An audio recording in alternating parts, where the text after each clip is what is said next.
तो देखिए नेक्स्ट हम बात करेंगे हमारी थ्योरम 8.8 थ्योरम जो है उसको हम एक नाम लेते हैं मिड पॉइंट थ्योरम भी है। अब मिड पॉइंट थ्योरम है क्या, फिर इसको समझ लेते हैं। क्या कहती है कि the line segment joining the mid points of two side of a triangle. ठीक है, कि अगर आपके पास कोई ट्रायंगल है, सबसे पहले हम लेते हैं ट्रायंगल ही ड्रॉ करते हैं। ठीक है जी, कि अगर हमारे पास कोई एक ट्रायंगल है और ट्रायंगल को हमने नाम दे दिया अपना ए बी सी। ठीक है जी, और लाइन का मतलब एक लाइन सेगमेंट है जो कब ज्वाइन हो रही है, ज्वाइन हो रही है the mid point of two side, कि किसी भी दो साइड का अगर हमने मिड पॉइंट ले लिया। ठीक है जी, यानी अगर मान लो इसको हमने अब बी मान लिया और इसको हमने मान लिया ई। ठीक है, इन दोनों को ज्वाइन जो कर रही है लाइन, हमारी लाइन सेगमेंट जो ज्वाइन कर रही है इस parallel to the third side, कि वो क्या होती है, वो हमारी तीसरी साइड के पैरेलल होती है। ये हमारी थ्योरम 8.8 कहती है। क्या कहते हैं भाई, कि अगर किसी भी दो साइड्स के मिड पॉइंट को ज्वाइन करके अगर लाइन ड्रॉ की जाए तो वो क्या होती है, तीसरी वाली साइड के पैरेलल होती है। ठीक है, और सेकंड चीज क्या, and half of the third side, और साथ साथ क्या होती है, इस थर्ड साइड का हाफ भी होती है। यानी अगर हम बात करें तो जो DE है वो पैरेलल भी होती है BC की, और साथ में क्या है, जो हमारी DE है वो हमारी हाफ भी होती है BC। ये हमारी थ्योरम कहती है। ठीक है, अब लेकिन क्या होता है, ये थोड़ी एग्जाम पॉइंट ऑफ व्यू से इम्पोर्टेंट है, फिर हमें ये प्रूफ करने के लिए आ रही है, तो इस चीज को हम करते हैं पहले। ठीक है, अब हमको प्रूफ कैसे करनी है, तो अगर हम इसके सॉल्यूशन की बात करें तो सबसे पहले देखिए आपको बोला क्या है कि डी और ई मिड पॉइंट है। अगर तो हम अपनी गिवन चीज में लिखें, ठीक है, तो हमने गिवन क्या ले लिया कि D and E R the mid point.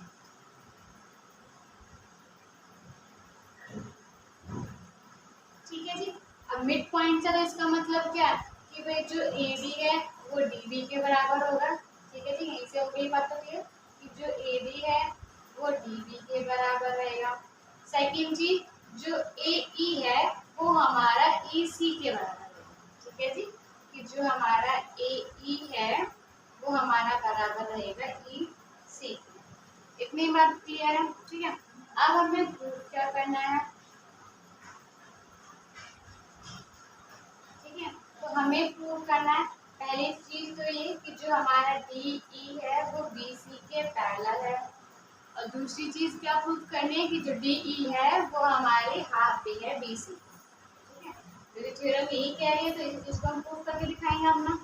ठीक है, अब इस चीज को प्रूव करने का सिंपल तो हमसे नहीं हो पाएगा, तो हम इसमें करेंगे एक छोटी सी कंस्ट्रक्शन। ठीक है, अब कंस्ट्रक्शन क्या करेंगे, हम कंस्ट्रक्शन करेंगे इस तरीके से कि हम अपनी DE को ना थोड़ा सा एक्सपेंड कर लेंगे। ठीक है, एक पॉइंट F तक, और इस तरह एक्सपेंड करेंगे कि ये जो होगी ना, यानी DE जो होगी वो हमारी EF के बराबर होगी। हमने कंस्ट्रक्शन क्या करी है, ड्रॉ, या सिंपल लिख सकते हैं एक्सपेंड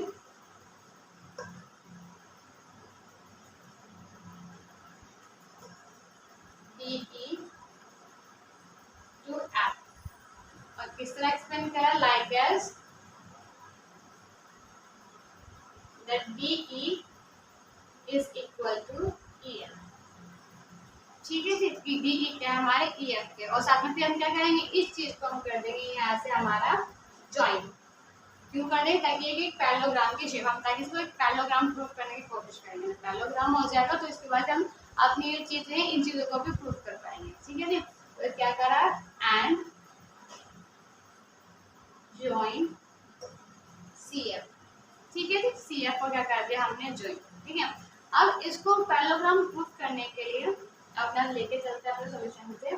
तो देखो सबसे पहले हम क्या करेंगे, इस वाले ट्रायंगल और इस ट्रायंगल को कर देंगे अपना कॉन्ग्रुएंट प्रूफ। अब देखो कैसे कैसे क्यों होगा वो सब आपको समझना चाहिए, हम करते हुए जाएंगे। तो सबसे पहले हम अपना लें इन ट्रायंगल ADE। कौन सा ट्रायंगल लेते हैं हमने, ADE। ठीक है, दूसरा लेंगे ECF and triangle ECF।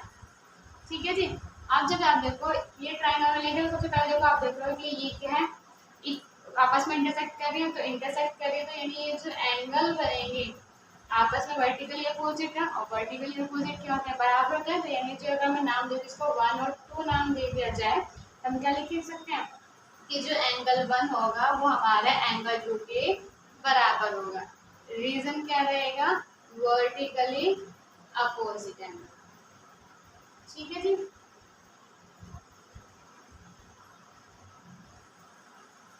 First चीज हो गई। दूसरी चीज हमारे पास है कि ए जो है वो ई सी के बराबर है।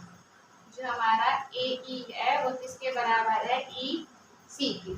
क्यों बराबर है, क्यों भाई, क्योंकि जो हमारा ई है, E is the mid point.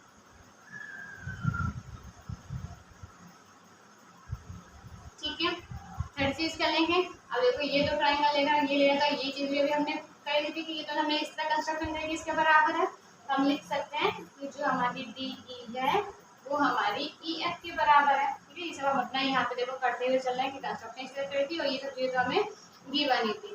ठीक है, तो इसमें हमने क्या करा है, ये हमारे कंस्ट्रक्शन। ठीक है, अब इस चीज से क्या प्रूफ हो गया कि भाई जो हमारा ट्राइंगल ए बी ई था वो क्या हो गया, हमारा कॉन्ग्रुएंट प्रूफ हो गया ई सी एफ के। ठीक है जी, किससे प्रूफ हुआ, बाय साइड एंगल साइड। तो साइड एंगल साइड हमने लिख दिया।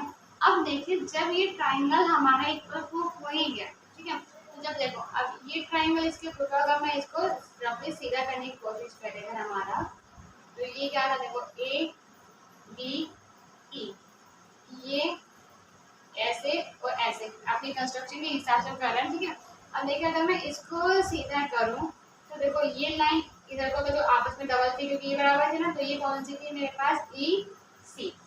ट्रिपल वाली ये है, तो यानी मैं अगर इसको लिखूं तो ये कौन सी थी, देखो ये थी हमारी ई एफ। तो यानी ये यहाँ से ना जाके, ठीक है, ई एफ हमें चाहिए क्योंकि ट्रिपल वाले ये हमारी थी, तो यानी ये ई एफ इस तरीके से। ठीक है, तो यानी अगर मैं एंगल कौन सा था हमारा बराबर था, ई वाला इस वाले के, यानी इसको हल्का सा हमें रिवर्स में करना पड़ेगा, यानी इसको थोड़ा सा रोटेट, यानी इसका अगर मैं नाम करूं तो देखो इसको अगर मैं ई यहाँ पे लेकर आऊँ तो सी यहाँ जाएगा, ई सी, और फिर मेरा एफ भी यहाँ जाएगा, तो यानी इसको हटा के हमने फिर ये बाहर ले लेते हैं। तो देखो इस तरीके से, तो जब अगर हमने इन दोनों को कॉन्ग्रुएंट प्रूफ कर दिया तो इसका मतलब यानी तो उठा के रखेंगे तो इस टाइप की शेप बनेगी। तो यानी जो ए डी है वो सी एफ के भी बराबर आएगा। तो हम क्या लिख सकते हैं इस तरीके से कि जो ए डी है वो हमारा सी एफ के बराबर रहेगा।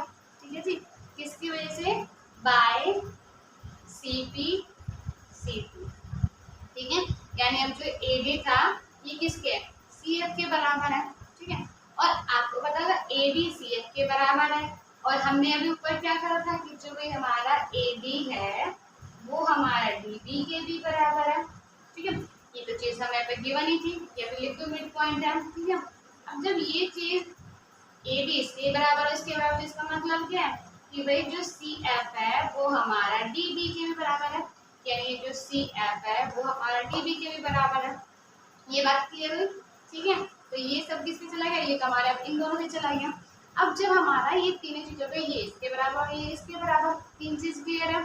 अब हम जब इतना तो हो गया और साथ साथ हम बात करें, ये भी इसको भी हम यही छोड़ देते हैं।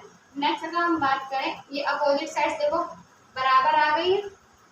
ठीक है, पैरेलल आएंगे कि अपोजिट साइड भी बराबर है। अभी हमने लेकिन पैरेलल भी प्रूफ करना। ठीक है, तो पहले कैसे प्रूफ करेंगे, आप देखो जब ये दोनों आपस में कॉन्ग्रुएंट प्रूफ कर दिए हमने, तो इसका मतलब क्या है, ये वाला एंगल ए के बराबर हो, तो देखो आप साथ जो सी है वो ए के बराबर होना चाहिए। हम ऐसे क्या लिख सकते हैं कि जो एंगल सी है वो एंगल ए के भी बराबर है। किस रीजन से, by C P C D. ठीक है, अब जब सी ए के बराबर है और साथ साथ अगर आप अपनी इस स्ट्रक्चर को देखो इस तरीके से, ए यहाँ पे है और सी यहाँ पे, और इस तरीके से आपकी ये लाइन कट जा रही है, तो अगर मैं इसको एक्सपेंड करूँ और इसको एक्सपेंड करूँ तो यहाँ पे लिखते हैं ए और इसको लिख देते हैं यहाँ पे ए। ठीक है, ए और सी।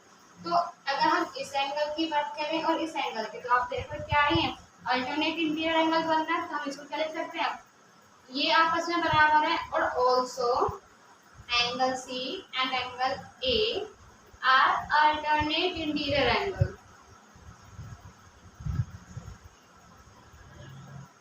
और भाई जब भी अल्टरनेट इंटीरियर एंगल हमारे आपस में बराबर होते हैं, ठीक है, तो इसका मतलब क्या है, इसको थोड़ा रफ कर देते हैं क्योंकि थोड़ा जगह हमें कम पड़ने वाली है। ठीक है, तो इसका मतलब क्या, सो अब जब ये हमारा अल्टरनेट इंटीरियर एंगल, इसकी बेस पे हम क्या बोल सकते हैं कि भाई जो हमारी ए बी है वो पैरेलल है सी एफ के। भाई जब ए बी सी एफ के हमारे पैरेलल है तो इसका मतलब क्या है, जो डी बी है वो भी तो पैरेलल होगी, डी बी है वो भी सी एफ के पैरेलल होगी। ठीक है जी, क्लियर है ना। अब देखो डी बी सी एफ के पैरेलल भी और बराबर भी है, और जब अपोजिट एंगल, ठीक है सॉरी अपोजिट साइड्स की बात करें, अपोजिट साइड अगर हमारे बराबर और पैरेलल होते हैं हम उस पे यहाँ पे क्या बोल सकते हैं, देखो ये बराबर भी है और पैरेलल भी है, तो इस वजह से हम क्या बोल सकते हैं कि जो हमारा क्वाड्रिलैटरल बन रहा है कौन सा भाई, डी बी सी एफ। ठीक है, डी बी सी एफ क्या है, इज अ पैरेललोग्राम। ठीक है, ये एक पैरेललोग्राम है। ठीक है, और भाई अगर ये हमारा पैरेललोग्राम है तो इसका मतलब क्या है कि अगर ये पैरेललोग्राम है तो ये अपोजिट साइड से पैरेलल होंगे, तो यानी क्या है जो बी सी है वो भी पैरेलल होगी आपके डी एफ के। ठीक है जी, क्लियर है ना, कोई दिक्कत नहीं। अब बी सी जो है डी एफ के पैरेलल होगी, अब पैरेलल है और पैरेललोग्राम है तो इसका मतलब क्या बराबर भी होंगे। ठीक है, कि बी सी क्या होगी, डी एफ के पैरेलल होगी, और अगर डी एफ के पैरेलल है तो इसका मतलब अगर मैं इसका हाफ करूँ तो जो बी सी है वो आपके किसके पैरेलल है, वो आपके डी ई के भी पैरेलल है। ठीक है, कोई एक आप पूरे के पैरेलल कर लो या हाफ के पैरेलल भी पैरेलल ही रहेगी। अब जब बी सी डी ई के भी पैरेलल है, ठीक है, अब नेक्स्ट अगर हम यहाँ से एक चीज को और करें कि जो भाई डी एफ की बात करें, ठीक है, डी एफ है वो किसके बराबर, या ये सॉरी हमें ये चीज लिखी थी कि बी सी डी एफ के पैरेलल, तो इसके आप हम क्या लिख सकते हैं कि भाई जो पैरेलल पैरेललोग्राम में कोई चीज आपके पैरेलल है तो उसका मतलब क्या है वो बराबर भी है, कि बी सी जो होगी वो डी एफ के बराबर भी रहेगी। ठीक है, अब यहाँ से अगर हम बात करें अपने डी एफ की, तो जो डी एफ है वो किसके बराबर होगा।